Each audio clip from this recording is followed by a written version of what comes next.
BackgammonGalaxy.com presents Backgammon Pro Analysis. What's up, Backgammon fans? This is Marc Olsen from BackgammonGalaxy.com. This is the results of the advanced opening game quiz. I assume that you already saw the quiz video and did the quiz. If you didn't, please don't watch this video before you go back and do the quiz in the first video. Very important, otherwise you're gonna get all the results here and it's no fun. This is the score sheet. Yeah, that's what we're aiming for. If you're a world-class opening player, you're aiming for at least 9 out of 10. This is gonna be difficult. I'm very excited to see if anyone gets 9 out of 10 in this quiz. But 7 out of 10 would be quite impressive as well, I believe. That's expert level. 5 out of 10 or more, advanced. 3 out of 10 or more, intermediate. Less than 3, beginner. And let me just say it again. Do not watch this video before you do the quiz. So if you haven't done the quiz, go back to the first video and do it. Okay guys, let's get started. Position number 1, 2-1 for white. So the dilemma here is whether to slot with the deuce and come down, or is it to split? And I think you could make an argument that splitting all the way to the 21 would be a contender as well. Usually you want to split in the opening game with 2-1, but it depends a little bit because the slotting plays are also good. So in this variation where blue opened with 6-1, what do we do? Okay, let's see the answer. The right idea is to slot. That's the best way to counter the opponent's priming position here, and compared to the opening game where you open with 2-1, it's very close. Slotting is slightly better. So after the opponent makes a 7-point, which is a priming move, it becomes even better to make the slot. He's ahead in the priming game already, and we're trying to play efficient. We have a timing edge because we're down 4 pips after the roll. So there's a huge gain if the opponent misses the shot, and we can develop our prime immediately. And it's not so bad getting hit here because we're gonna come in from the bar and we're gonna try to make an advanced anchor. The opponent hasn't made any inner points yet, so we're not really in a danger of a blitz. We're trying to get him get an edge in a prime versus prime position, basically. Okay, position number 2. 5-1 for whites. So the opponent opens with 2-1 and slots. As we've seen, that's the correct opening move for money. And now white has a 5-1 to play. So of course the 5 is going to come down with 13 to 8. Unstacking the heavy midpoint. That's an important opening game concept. Now the real dilemma is, do we split or do we slot? Oftentimes after the opponent has made a slot in the opening game, it becomes more cheap. We get a discount for slotting because our opponent has a blot in his inner board, so if you want to hit, then we usually have something to hit back at. So what about is in the opening game? Oh, maybe we should just show that one first. After the opponent has slotted with opening game 5-1, we see here that it's a 16 millipoint error to slot. So it's a slightly better move to split the back checkers. So the question is, I think most of you guys already knew that splitting was slightly better than slotting. But the question is, now that our opponent has slotted, do we slot? Let's see the answer. No, nothing really changed much. It's 17 millipoints error to slot. The best play is still just to split our back checkers. There's a big gain in the opening game from splitting the back checkers. You get more flexibility with the backman, which makes it easier to hit a fly shot. It makes it easier to make an advanced anchor or to escape one back checker. And with the 5-1 slot, the problem is that we only have 2 direct numbers to cover, the 3s and the aces. So often we'll end up in a situation where we can't even cover the blot. That's why the slotting play with 2-1 is so much more comfortable, because we have 3 direct covers. Especially the 6s are very effective because that's a lot of rolls. With 5-1 we don't have as many covers, which makes the slotting play a little bit less effective. So even though our opponent made a slotting play, we should just split our back checkers. Position number 3.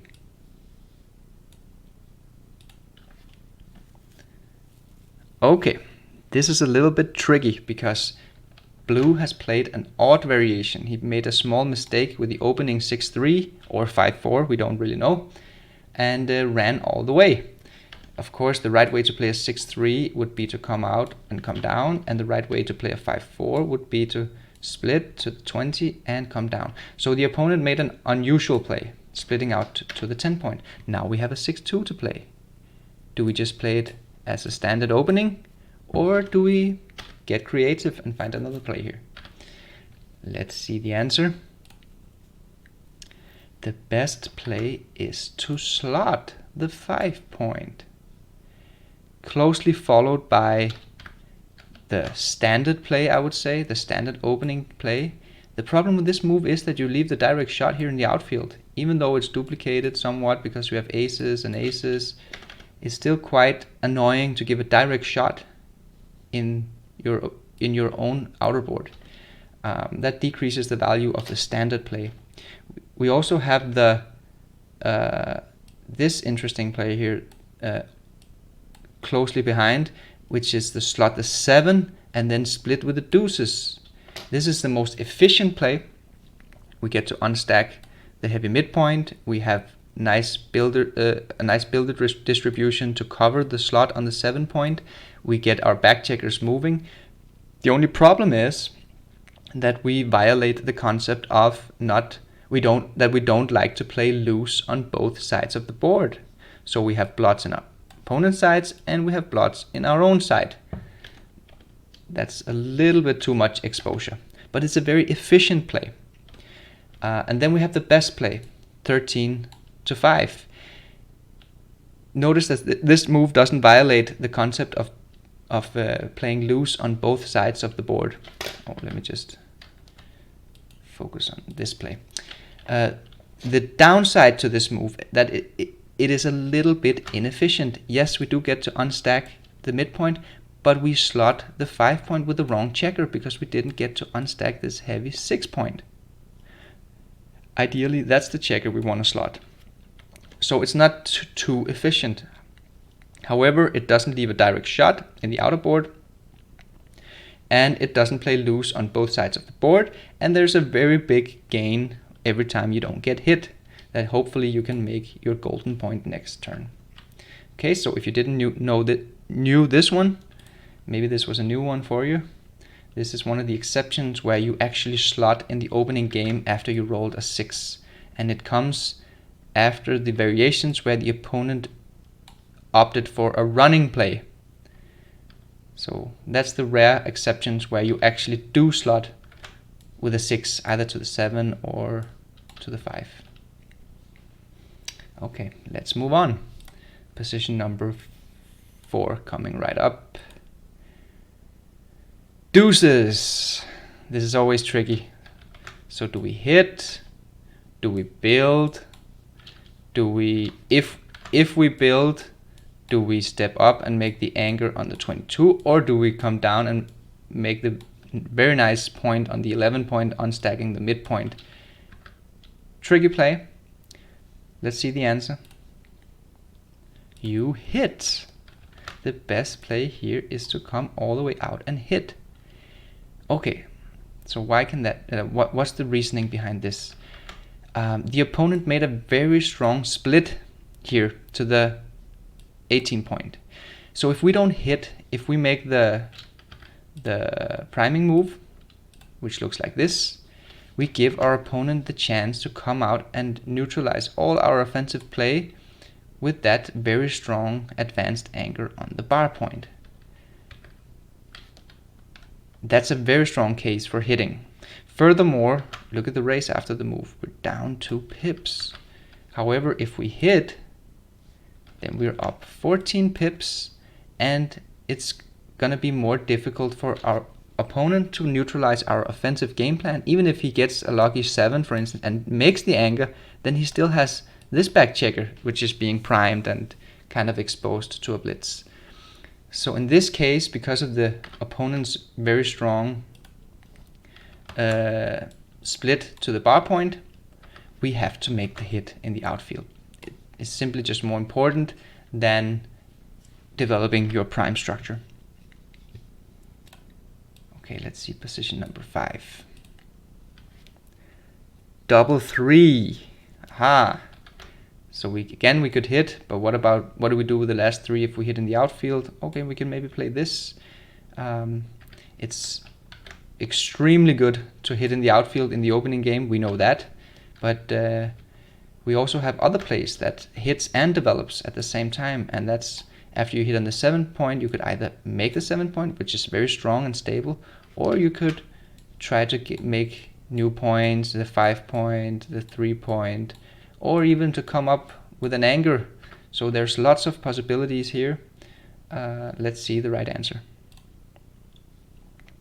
The best play, I think a lot of you guys already knew this position, because usually when the opponent splits to the 18 point and you roll a double 3, then you just want to come down with 2 and make the 7 point.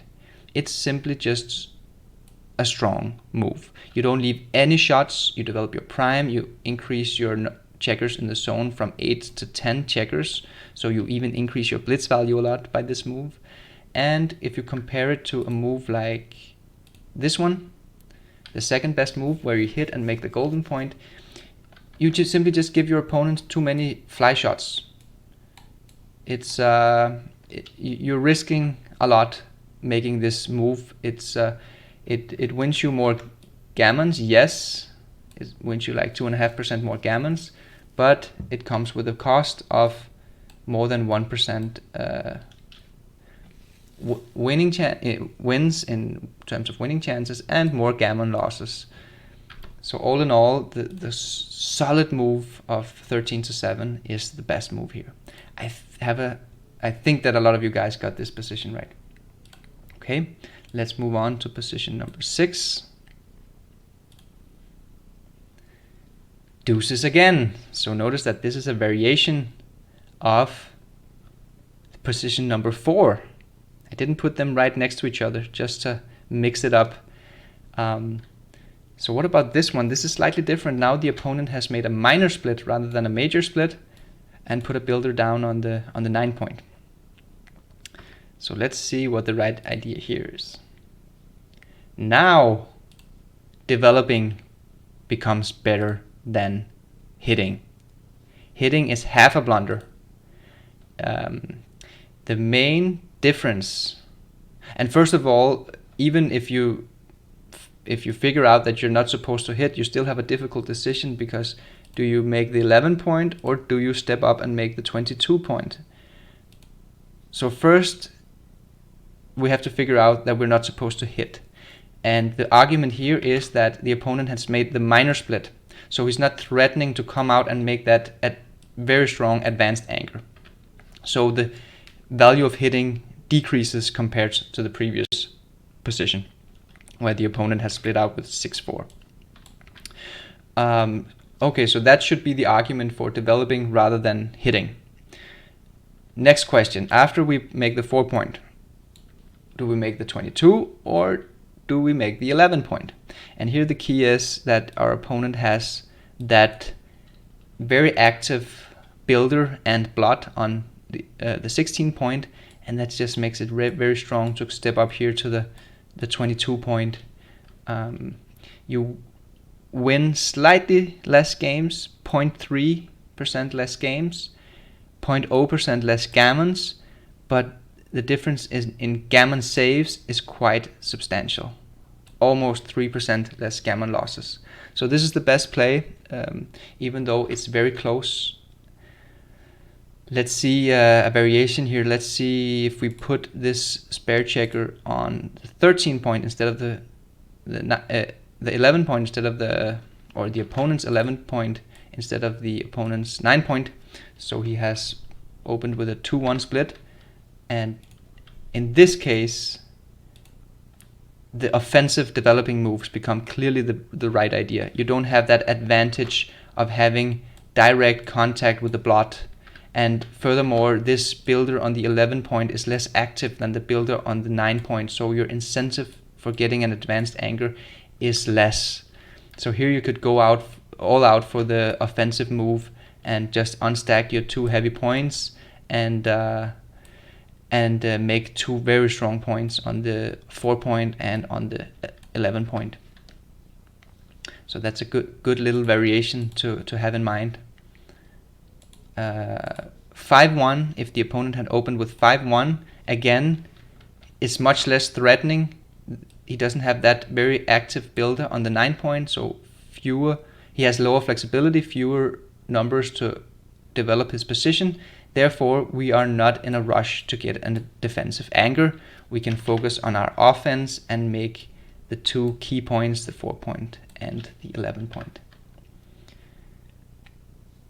Another interesting one is if the opponent has opened with 6-1. This one is very interesting because here you have a great incentive to come up and counter your opponent's beginning prime with an advanced anger here. But at the same time, he's not really threatening too much, so developing your own front position is also a good alternative. And as we can see here, this is very close between the two. The offensive play comes out ahead a little bit just because it's so efficient to unstack the heavy points, and the 11 point is really good, especially after you make the 4 point, because the 11 point serves as active builders for the 5 point and the 7 point. So that's why making the 11 point is so strong in the opening game, especially in the formation where you also have your 4 point made. And your opponent is missing flexibility in his front position, so he's not threatening too much to make new points, and therefore our incentive to go for an advanced anger is lowered. That was cool. Okay, so we saw some variations here in this position. Position number 7, double fours. Okay, this one is tricky. You could make the standard quiet play, which is to make the 20 point and the 9 point. That's usually the right idea with double fours, but not if you can hit. Of course, it's stronger to come out and hit on the 16 point. Of course it is. It's a early game fly shot, and your opponent has to start all over with that checker. You gain race, you gain initiative. It's just a better play. So after we hit, now the real question is, how do we play the final 2 fours? Let's see the answer. The best play is to come out with both checkers. It looks like this. Close second is making the 9 point, and everything else is a blunder. So hopefully you found one of these 2 plays, otherwise you just made a blunder. The 9 point here, as we see, let me click final here. This is very strong, obviously. We get to unstack the heavy midpoint. We build a new great point in the 9 point. We have 10 checkers in the zone. All that is really good. Improving our offensive game plans. We're improving our prime value. We're improving our blitz value. The downside is that our opponent still has some prime and blitz value because we didn't achieve full freedom with our back checkers. So that's the key idea with this move. That is, you achieve full freedom of your back checkers. And if you don't consider freedom with back checkers as a concept already, that would be a really good tip, guys, that freedom with back checkers, in my opinion, is a concept. It's a positional advantage to have your back checkers escaped. It eliminates all the offensive game plans of the opponent. That's why this move is so good. You're up 22 pips, and your opponent doesn't really have any offensive game plans. He has defensive game plans. He has contact. He can still hit you later on, and you can have trouble getting those checkers home and all that stuff. But he doesn't have any offense going on at the moment because you escaped your back checkers. It's also a classic DMP style move. As we can see here, we win more games by running. Usually in double match point, the running plays are quite strong, but we win much less gammon. The difference here is 3.6% in gammon wins. So there's a big decrease in gammon wins between these two moves. Yeah, we lose less gammon, of course, and we win more games. That's the advantages. And also, this position is less volatile. And we don't have a cube next time, but we're getting closer to a cube. So we prefer the lower volatility play. If the cube was in play, maybe we would go for the more offensive gammon move of making the 4-point. If we want to see some other variations of the double fours, of course, if we just move that checker out of the hit range, the standard move of coming up and making the 20 and the 9 is the best move. That's the standard move. And what else can we do here? What about yeah, okay, that's okay. Let's move on. Position number 8. Double aces. This one is tricky. So obviously with aces and deuces, we always want to unstack the heavy 6-point and build some of our key points here. That's obvious. The difficult part is, what do we do with the final 2 aces? Do we make the 7-point, give up the 8-point, but have a slot and make that beautiful 7-point which blocks the 6s from the opponent's back checker? Or do we split our back checkers to gain more outfield control and flexibility with the back checkers to escape or make an advanced anger? Difficult choice. Let's see the answer. So the right idea is to go for the priming play. It's quite clear, actually. Let me show you some variations before we start to get into some arguments here. Let's move this checker 1 pip back. And now the splitting play becomes the best play. Let's move it 1 pip back again. And again, the splitting play is the best play. So what's the difference? What's going on here? When your opponent has the checker on your 11-point, then priming becomes clearly right. Okay, so let's see some pros and cons here. The pro of priming in this position is that you are down in the race,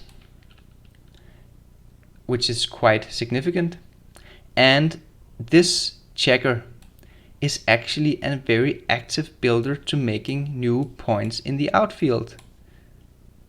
Whereas when this checker was on the 15-point or 16-point, it's not nearly as active to build new points. That means that there's a discount. It's a duplication concept, basically. So when the opponent comes out and hits, we get a discount because a lot of the rolls he would like to make new points in his outer board. Furthermore, with 6-4, 6-4 is a better escaping roll than 6-3 or 6-2. He simply further escaped. And the more that he is escaped and the more you're down in the race, the more your incentive goes towards priming.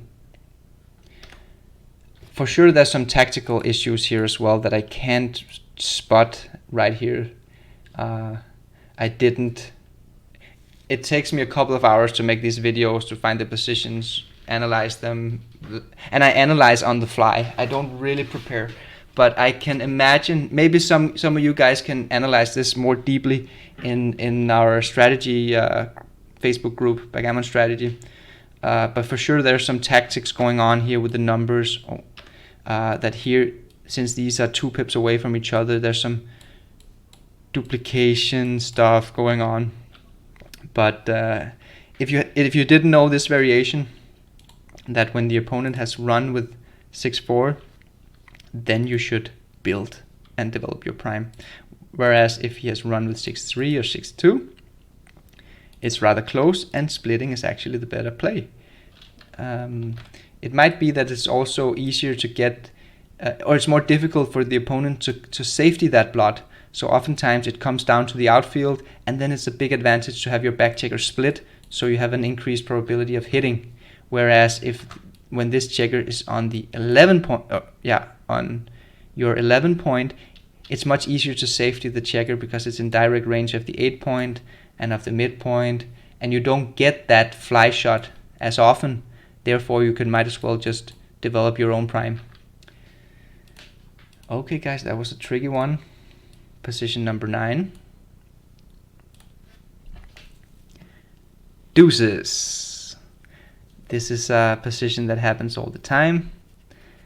Your opponent opens with 4-2, and now you get a double 2. Okay, let's see the result. I think it doesn't really make any sense to outline the different choices here. It's quite obvious what the different choices are. The best play is, of course, to make the 4 point, always, and then to step up and make the 22 point. It's not to unstack the heavy midpoint and make the efficient 11 point. It's to step up and make the anchor on the 22.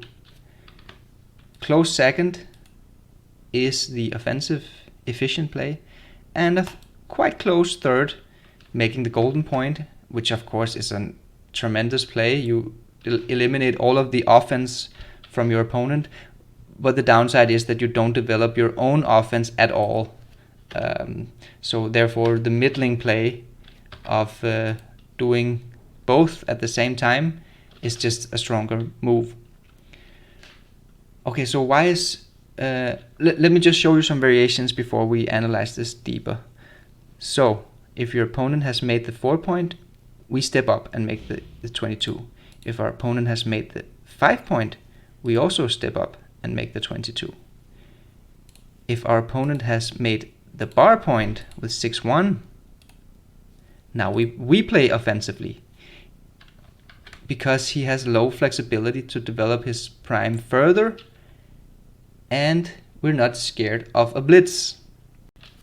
So again, it's kind of the same with 2-1 opening after the opponent made the 7 point. That kind of allows us to go for an offensive move ourselves.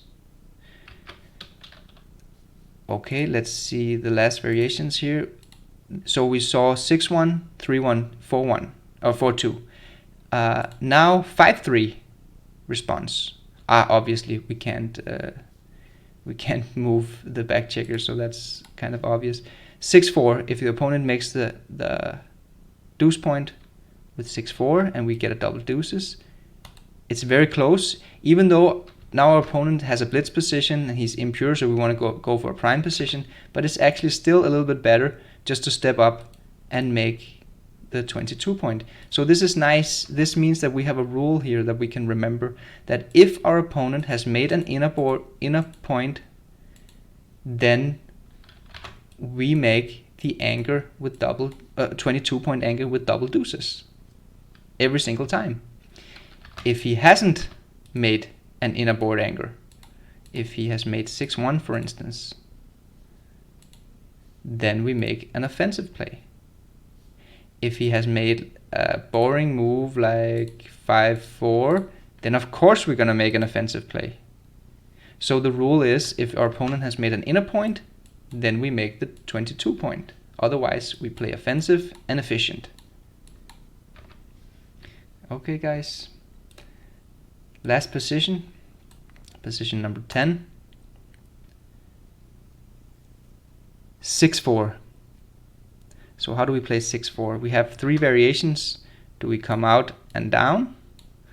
Or do we run? Or do we make the deuce point? Let's see the result. we make the deuce point. That's the right answer, and it's actually a very clear play. Again, before we analyze, let's look at some variations here.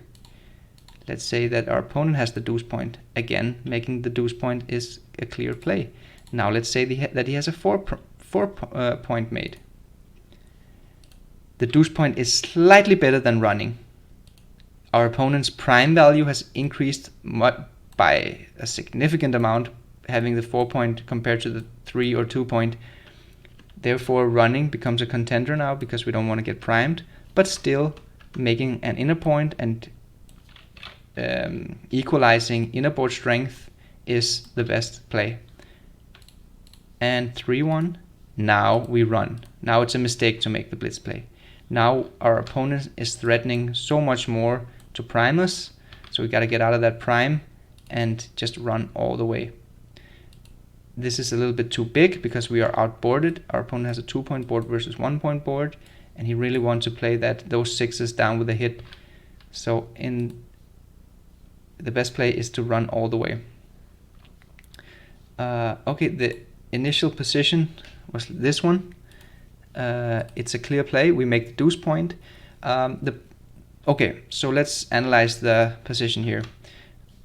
Let me just remove those errors. What happens strategically when our opponent has the 3-point made? His prime value didn't go up much. A little bit. He blocks the checkers here a little bit better because it's one more blocking point, but it's a bit impure. He has 3 gaps to fill out to make a prime. So his prime value went up a little bit, but not too much because the 3-point was not a good priming point. His blitz value, however, that went up because this is an inner port point. So every time we get into a hit exchange, the 3-point is a big asset.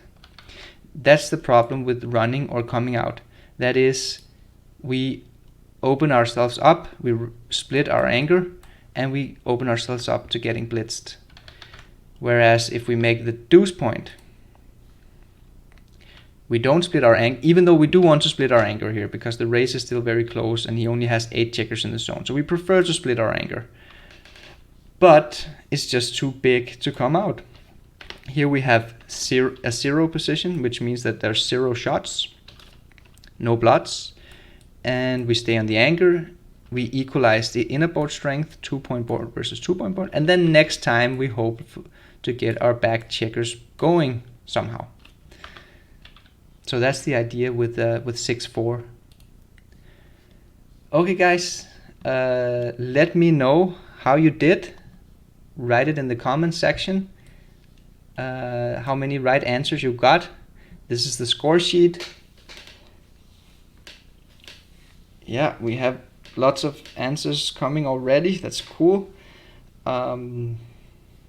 Don't get too discouraged if you didn't score well in this quiz. I hope you learned a lot from reviewing the positions. For sure, my analyses of the positions were not comprehensive. So if you have details to add, if there are some stuff that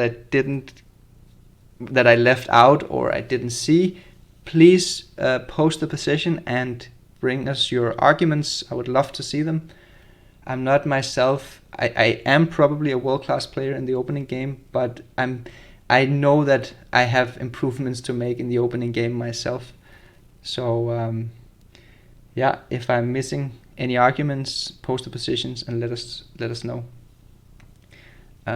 Any other comments? I'll just write them and I'll see if I can respond to all of them. That's my goal, to respond to all of your comments.